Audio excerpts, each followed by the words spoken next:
aujourd'hui c'est officiellement ma première vidéo. Vous vous souvenez, dans la vidéo précédente, je faisais un petit peu le tour de moi-même. Clairement, je disais approximativement ce que j'allais faire, du coup, sur cette chaîne YouTube. Donc maintenant, c'est officiellement la première vidéo. Alors, le mot que j'ai décidé de choisir, c'est le mot amour. Pourquoi ? Du coup, je pense que comme pas mal de personnes, j'ai cumulé quelques relations d'une échelle de 1 à 10 ou 15. Mais pour moi, réellement, il n'y a que 3 relations qui ont compté. J'ai fait le tour et j'ai compris que dans pas mal de mes relations, il y avait un problème. Je confondais le mot aimer et amour. J'avais un problème de définition et du coup, ça se mélangeait un peu en moi. Donc, je pense, peut-être que ça vous est pas arrivé, tant mieux. Mais pour moi, je pense que c'est quand même quelque chose. Même limite, je suis sûr que c'est quelque chose qui arrive à tout le monde.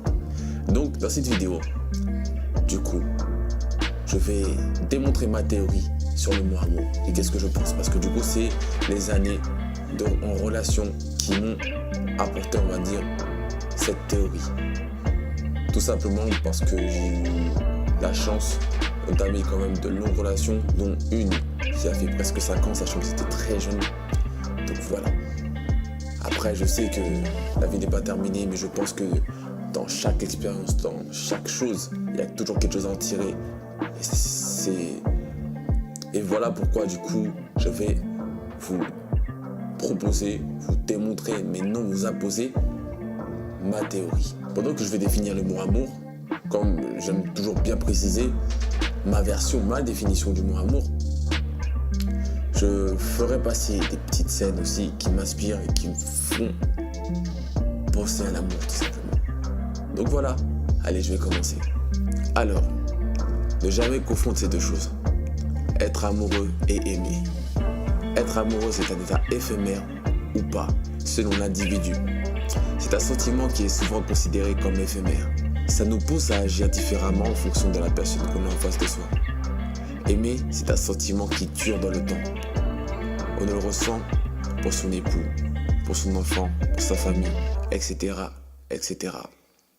Un sentiment routinier auquel on s'habitue parce qu'on est tout simplement habitué à la personne qu'on a en face de nous.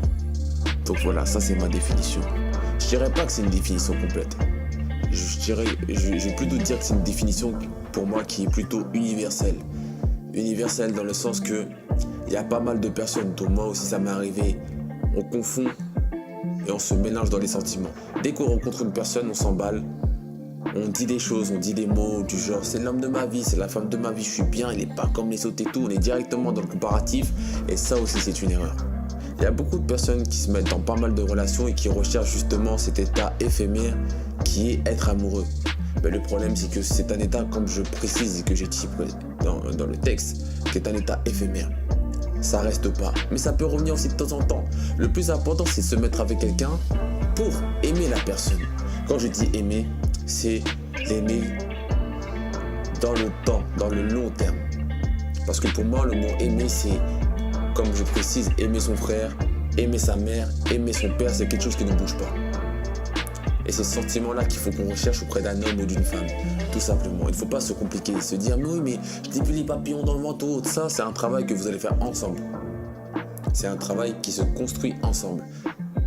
Parce qu'il est aussi important que je précise qu'une relation se construit ensemble. Tout simplement. C'est vrai que parfois il y a des hauts, c'est vrai que parfois il y a des bas.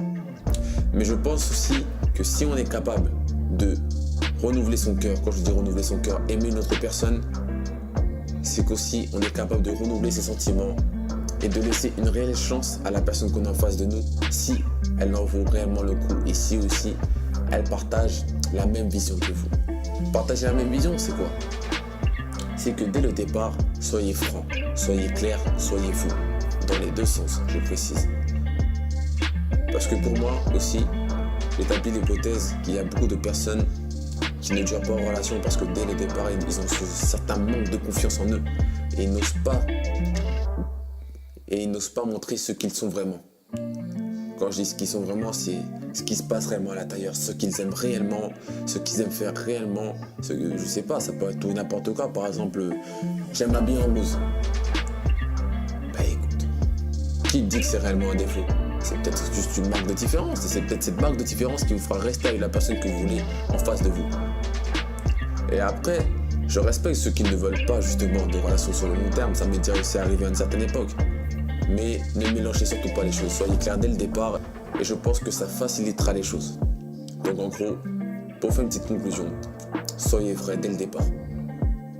Quitte à mettre les défauts en valeur et laisser les bons côtés venir au fur et à mesure. Ne confondez surtout pas le mot amour et aimer, c'est ce qu'on ressent pour sa maman, son père, son frère. Donc trouvez l'être à aimer, à chérir et à respecter aussi. Donc sur ce, je vais vous laisser. À la prochaine.